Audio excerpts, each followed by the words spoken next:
Et coucou tout le monde, j'espère que vous allez bien. On se retrouve aujourd'hui pour une nouvelle vidéo. 12 livres recommandés par 12 amis pour l'année 2023. L'année dernière, j'ai déjà fait ce challenge, mais j'avais pas fait de vidéo YouTube. J'avais juste fait le template sur Instagram. Template et challenge que j'avais trouvé grâce à Shadow Booker sur Instagram. Je vous mettrai son Insta là. Et en fait, je trouve l'idée vraiment pas mal. Je l'ai fait l'année dernière.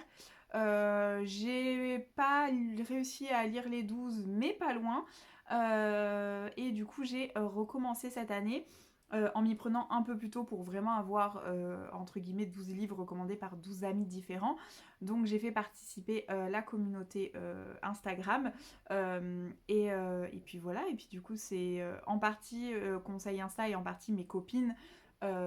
Donc voilà. Je voulais vider ma pile à lire papier, mais en fait dans ces 12 livres, vous allez voir que ce sont pratiquement que des livres que je n'ai pas en papier. Alors il y a un livre, c'est un livre que j'ai déjà en audio, donc ça va effectivement l'enlever de ma pile, de ma liste à écouter du coup, mais voilà. Mais globalement c'est comme si ça l'enlevait de ma pile à lire parce que je pense que je l'avais enregistré dedans. Il y a un livre que j'ai normalement en papier, mais impossible de le trouver avant de vous faire la vidéo. Donc je vous le mettrai là. De toute façon, je comptais le prendre en audiobook. Donc l'un dans l'autre, je le sortirai peut-être pas papier de ma palle, mais je verrai si je le lis papier. Si je le lis pas papier, peut-être que je le revendrai et que du coup je continuerai la saga en audio.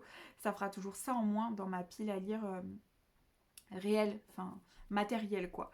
Donc je vous propose qu'on commence, histoire de faire pour une fois une vidéo courte. Normalement ça devrait aller. Je vais pas vous dire à chaque fois de qui est le conseil, puisque j'ai pas noté pour chacun des livres. Ceux dont je les ai bien en tête, je vais vous le dire. Mais voilà, vous allez voir. Donc, le premier qu'on m'a conseillé, c'est Akata Witch. C'est un livre que j'ai en e-book. Et ça fait un moment qu'il me donne bien envie. Je vous le mets là. Il s'agit d'un livre de fantasy fantastique avec une noire albinos. D'origine, je sais plus où ça se passe, je sais plus dans quel pays, je veux pas vous dire de bêtises. Et donc en fait elle est un petit peu du coup rejetée et en fait elle va développer des pouvoirs liés apparemment à son état et voilà, j'en sais pas beaucoup plus, je sais juste qu'il me donne très envie et que j'ai vu passer des avis dessus il y a pas très longtemps, donc j'ai vraiment hâte de le lire. Le deuxième qu'on m'a mis dans cette pile, il s'agit de L'ombre du vent de Carlos Luis Zafón. Alors, c'est un tome 1 de saga en plus. Donc, ça va faire une nouvelle saga à commencer, mais ça fait un moment que je dois lire. À la base, je l'avais en papier, mais étant donné le type de livre, l'histoire, et étant donné que c'était quand même un petit pavé, j'avais décidé de le prendre en audio. Donc, j'ai passé mon livre papier à une amie qui voulait le lire, qui ne l'a toujours pas lu, donc étant donné qu'une autre copine du même cercle va lire en lecture commune avec moi, potentiellement, j'ai proposé à celle à qui je l'ai passé en papier de se joindre, à nous, donc on verra si on arrive à lire en lecture commune. India, Sophie, si vous passez par là, je vous attends. On va pas le lire en début d'année, par contre, qu'on se le dise. Mais peut-être cet été ou septembre, enfin vers là, c'est peut-être faisable. Ensuite, d'ailleurs, je sais pas si je l'ai pas déjà en audio. Je sais plus si je l'avais déjà pris. Je crois que je l'ai déjà pris. À voir, je sais plus, j'ai un doute. Le troisième livre, c'est La ville sans vent. Là encore, c'est un livre de fantasy fantastique. Il y en a pas mal dans cette pile, mais il n'y a pas que ça. Ça fait un moment qu'il me fait envie. Je l'ai en e-book. On va lire en lecture commune avec Plop in a Bubble. Alors je sais pas quand est-ce qu'on va lire en lecture commune. Franchement, on est un petit peu, elle comme moi, on lit 40 milliards de livres en même temps. Et en ce début d'année particulièrement. Alors elle lit beaucoup plus que moi.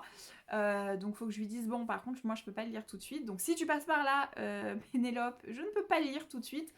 Mais je pense qu'on va pas trop tarder et peut-être plus ou moins vers mai-juin réussir à se le faire. faut savoir que le 4e livre que je vous présente, j'ai prévu de le lire en mai, mais c'est un beau bébé, donc je ne vais peut-être pas mettre La ville s'en va en même temps. En mai, donc, j'aimerais bien lire Crescent City, qu'on m'a mis dans cette pile à lire. Alors, il y a 2 personnes qui me l'ont mis, en fait. Donc, j'ai dit, bah, ça fait un moment que je veux le lire. Je voulais le lire en 2022 et je l'ai pas lu. Donc, on le met, il n'y a pas de souci. Je l'ai en e-book, là aussi. Je l'avais tout simplement pas pris en papier parce que je savais très bien que je le lirais pas en papier, en fait, en physique, parce qu'il est trop gros. Donc à voir si j'aime, j'achèterai potentiellement les versions papier pour les avoir dans ma bibliothèque. Mais voilà. Le 4e livre, alors on arrête un petit peu avec la fantaisie fantastique. Il s'agit de Territoire d'Olivier Norek. Là, je vous le mets là encore. C'est un tome 2. Attention, je le dis parce que plusieurs personnes m'ont dit « Ah, je veux le lire avec toi » et je leur ai dit « Ah, t'as lu ?» Ah bah non, voilà. Donc c'est un premier tome d'une trilogie, mais je crois que c'est plus une trilogie parce que je crois qu'Olivier Norek a écrit un 4e tome. Mais c'est la saga Code 93 et le tome 1 s'appelle Code 93. Le tome 2 c'est Territoire et le tome 3 c'est Sur tension. Voilà, et le 4e je crois qui vient de sortir, c'est peut-être celui qui est sorti là cette année. Je sais plus où il est, enfin je crois que c'est finalement pas une trilogie quoi. Donc Territoire, il est pas très très gros et j'ai prévu de me les lire en février parce qu'il faut bien que je me cale. J'en ai 12, ça serait bien que j'en lise un par mois. Alors vous allez le voir, celui de janvier, je l'ai pas encore lu. Enfin, je me suis pas encore décidé lequel je lisais en janvier, mais visiblement, j'en aurais pas lu en janvier, donc il y a un mois où il va falloir que j'en lise 2. Mais je pense qu'il va y avoir des mois comme ça dans l'année où le mois d'avant, j'en aurais pas lu. Pardon. Et que du coup, j'en aurais 2 à lire d'un coup, à voir. Ah, vous m'excusez, je suis en gros sweat et tout, mais j'ai pas chaud. Voilà, pourtant je suis chez moi. J'ai quand même allumé le chauffage, je l'allume pratiquement jamais. J'ai un chauffage collectif, en fait, les tuyaux sont tellement chauds qu'ils chauffent quand même l'intérieur. Mais là j'ai froid et donc j'ai quand même allumé un peu parce que pourtant j'ai plusieurs couches, un très gros sweat, je suis en jogging et tout, mais j'ai froid quand même, bref. Voilà, petite parenthèse. Tenue décontractée pour cette vidéo. Tenue chaude, surtout pour le coup. Donc voilà, donc le 5e c'est Olivier Norek. Le 6e, il s'agit de Hadès et Perséphone de Scarlett. J'ai perdu son nom. Scarlett Sinclair, voilà, excusez-moi. Non, parce que j'ai la liste sous les yeux, mais les petites échos ne sont pas forcément assez grosses pour que je vois le nom des auteurs et autrices. Donc là, pareil, je les ai pris en e-book parce qu'ils n'étaient pas sortis en poche quand j'ai été au Festival New Romance. Donc je les ai pas pris en poche et fait dédicacer, donc je les ai juste pris en e-book. Et du coup, ça serait bien que je lise enfin ce tome 1. Et en fait, une copine veut le lire aussi. Donc on s'est dit que... et pareil, celui-là, bah, y a cette copine qui veut le lire avec moi et une autre personne me l'a mis. Enfin, m'en a parlé. Je ne sais plus qui. Donc avec normalement Alexandra, on est censé le lire ensemble. Pareil, je ne sais pas quand est-ce qu'on va le lire. Mais à la base, on s'était dit début d'année. Franchement... Je ne sais pas, peut-être en mars-avril, je pense. Ce sera pas avant. Et si c'est pas mars-avril, ça sera cet été quoi. Donc à voir quand est-ce qu'on arrive à se le lire. Et il y a pas mal de scènes spicy, donc si vous voulez le lire, attendez-vous quand même. Apparemment pas au début du premier tome quand même. Mais voilà, apparemment il y a quand même bien des scènes. Donc voilà. Sachez-le. Mais je pense que si vous l'avez vu passer, je pense que si vous êtes là, vous avez déjà dû le voir passer. Donc vous devez déjà savoir de quoi on parle.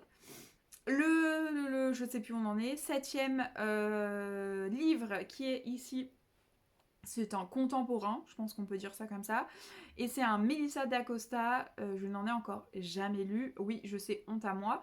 Il s'agit de tout le bleu du ciel. Je sais que je vais pleurer dans ce livre, on me l'a dit, on m'a prévenu, je vais boire un peu, excusez-moi.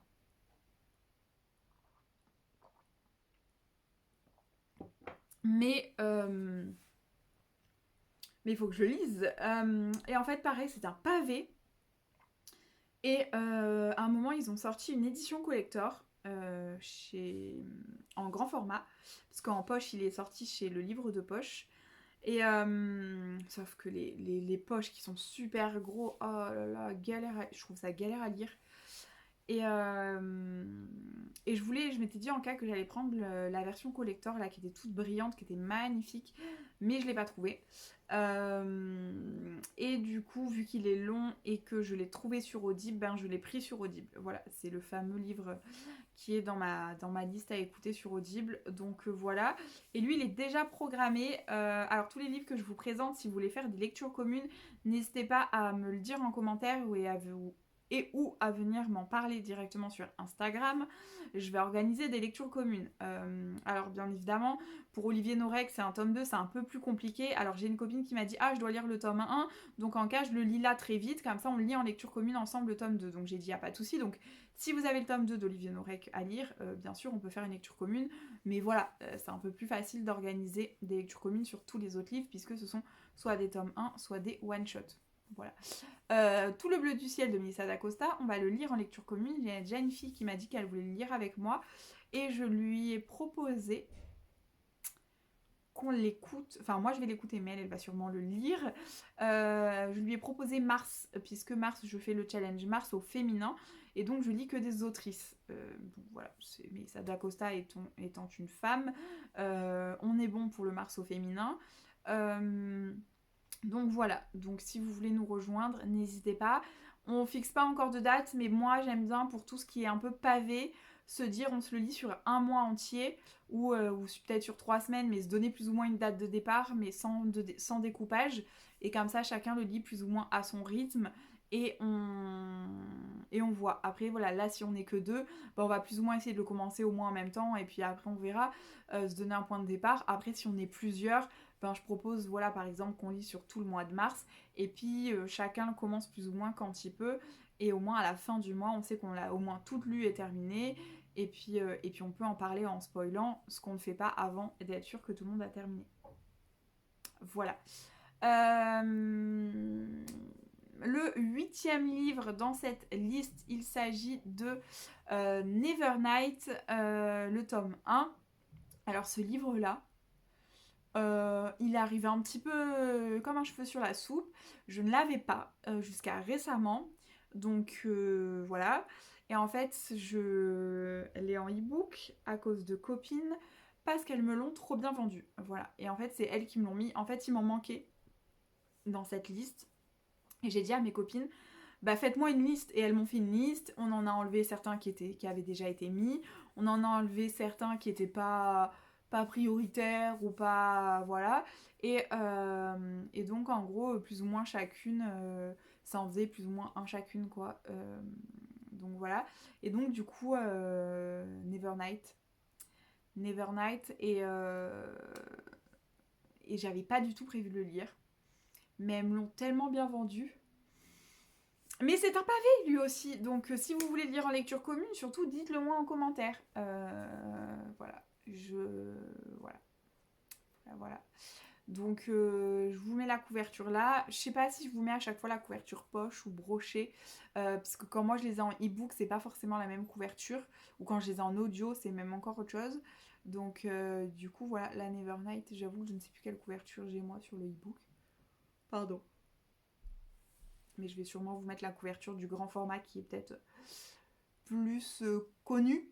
Donc ouais, Nevernight, ça a été des coups de cœur en fait pour des copines, donc avec qui on a plus ou moins les mêmes goûts littéraires, même si des fois on n'est pas forcément d'accord sur certaines choses. Globalement sur les coups de cœur, on l'est quoi, en tout cas, donc voilà. Donc je l'ai ajouté dans ma pile à lire et du coup elles me l'ont mis dans cette liste. Ensuite le 9e, c'est ça ouais, le 9e livre de cette pile, ça fait un petit moment que je l'ai, c'est le livre que je vous ai dit, je l'ai en papier, mais je ne sais pas où il est. Ah il est peut-être derrière dans ma... Ou alors je l'ai déjà dégagé, mais... Peut-être que je l'ai déjà revendu en me disant il est trop gros, c'est un pavé, il fait plus de 700 pages, il est écrit tout petit et je l'écouterai. Peut-être que je l'ai déjà, mais je suis pas sûre. Je sais pas. Il s'agit de, oui, parce que si je vous dis pas de Eragon, Eragon, je sais pas comment on prononce. Honte à moi, là aussi, je n'ai jamais lu. Alors que je suis sûre que je vais aimer. Enfin, je pense que ça fait partie un peu des young adultes, jeunesse slash young adultes classiques de notre enfance, mais que moi je n'ai pas lu. En fait, vous savez, moi à part Harry Potter, j'ai pas lu grand chose. Hein. Après, plus tard, oui, mais vraiment quand j'étais jeune. Après, il y a eu À la croisée des mondes. J'ai découvert le tome 1 à 16-17 ans, je crois. Et mais avant ça, dans mon enfance et mon adolescence, à part Harry Potter, voilà. Donc Eragon qu'il faudrait vraiment que je lise et en fait ils sont disponibles sur Audible, l'application, donc je pense que je les prendrai sur Audible parce qu'ils font quand même pas mal, je crois, ils font 30 heures d'écoute, donc on va optimiser. Donc voilà, et là c'était celui-là, c'est un de mémoire, un coup de cœur d'enfance, enfin d'enfance, d'adolescence, de jeunesse, comme si on était vieille, de Alexandra, si je ne me trompe pas. Ensuite, mes copines m'ont mis d'un commun accord Le Prince Cruel, mais on me l'avait proposé. Je crois que quelqu'un d'autre me l'avait proposé. Le Prince Cruel. Comment vous dire? Elles en sont au tome 3 là, et j'ai dit j'essaye de vous rattraper. Mais en fait, j'ai pas du tout pu commencer le tome 1. Parce que je m'étais dit que je lirais du coup Le Prince Cruel en janvier. Mais pour l'instant, j'y suis pas du tout. Alors peut-être que je vais cartonner sur la fin de mes livres en cours et que je vais avoir un creux et que je vais lire Le Prince Cruel. Mais en fait, moi, je croyais que c'était un petit livre quand même. Et elles m'ont dit, ah, il fait plus de 500 pages.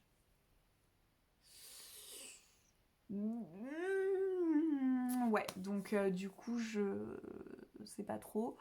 Mais je sais pas trop quand je vais le lire, mais j'ai très envie de le lire, hein, ça n'empêche pas. Donc voilà. Je sais pas trop quoi faire en fait avec ce livre. Enfin, je sais pas trop quoi faire. J'aimerais le commencer maintenant et le lire, et en même temps, faut d'abord que je finisse tout ce que j'ai. Hein.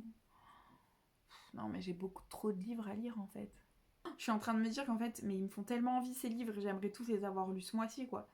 Mais bon.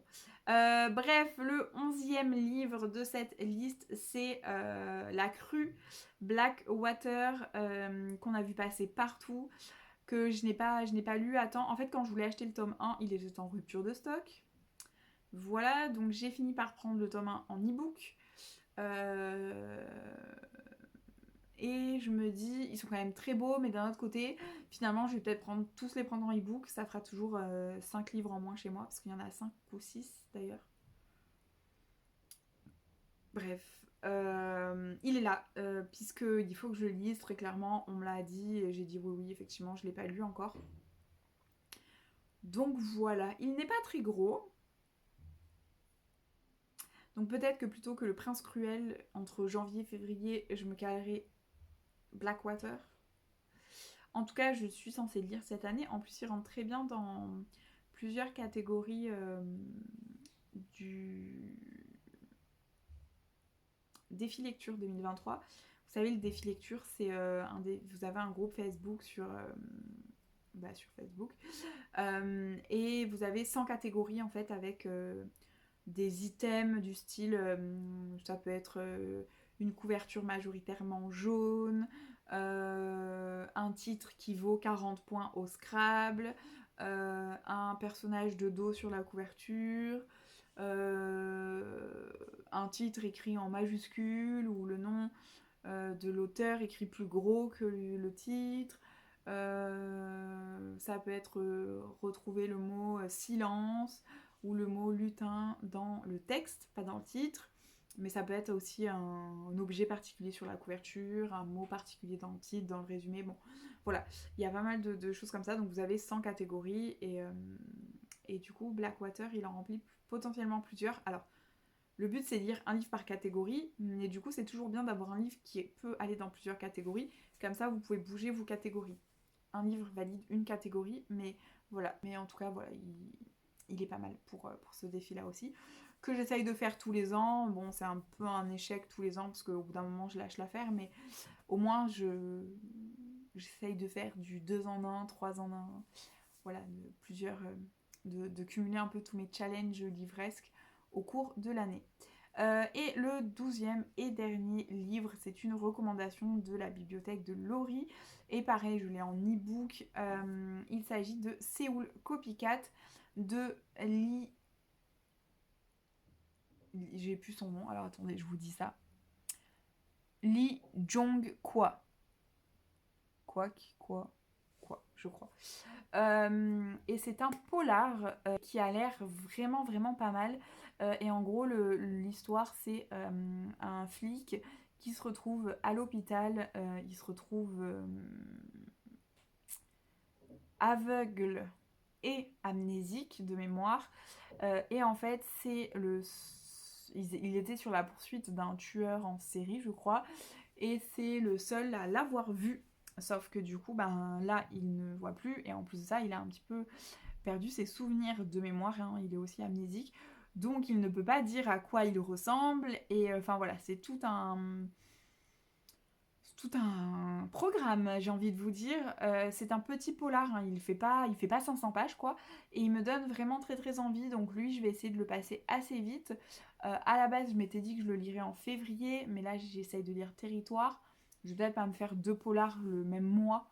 Autant, vu qu'il n'y en a pas 40 dans ces 12 livres, et que j'en ai pas non plus 40 dans ma pile à lire, autant me le garder pour un peu plus tard. Je sais pas, je vais voir. Je sais que voilà, je vous le dis, hein, dans ces 12 livres, ce sont pratiquement tous des pavés. C'est-à-dire qu'ils font tous plus de 500 pages pratiquement, ou autour quoi. Sauf peut-être Akata Witch, je crois qu'il est pas si gros que ça. Olivier Norek, Territoire et Seoul Copycat, voilà, ce sont des polars et je crois qu'ils font environ 300 pages. Blackwater, voilà, fait pareil, environ 250-300 pages, je crois. Et par contre, les autres, Nevernight, je crois que c'est du 700 pages. Eragon, c'est du 700 pages. Crescent City, c'est du 900 et quelques pages. Carlos Ruiz Zafón avec L'ombre du vent, c'est du plus de 500 pages, voire peut-être même du 700, mais je suis pas sûre. Mais en tout cas, du plus de 500. Hadès et Perséphone de mémoire, il est pas si petit que ça. Et je crois qu'on est au-dessus de 400 pages et peut-être même au-dessus de 500. Melissa d'Acosta, c'est du 900 pages. Donc voilà. Donc si on fait le total de ces 12 livres, je me suis quand même pas facilité la tâche, parce qu'en total de nombre de pages, on dépasse... je pense qu'on dépasse celui de l'année dernière. Et je pense qu'on dépasse juste globalement...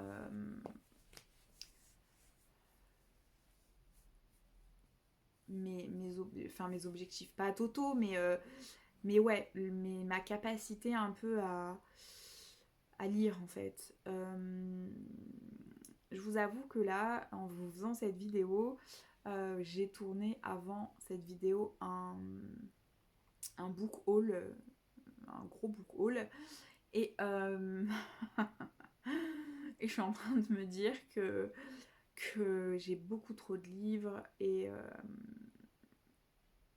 que j'ai pas assez de temps en fait. À la limite, c'est pas que j'ai trop de livres, c'est juste que j'ai pas assez de temps pour les lire. Bref, on arrête les divagations là, mais c'était juste pour vous dire que je me rends compte en vous faisant cette vidéo qu'il y a beaucoup trop de livres qui me font envie, que j'ai vraiment très envie de lire et que je n'arrive pas vraiment à lire. Donc je vais arrêter de filmer.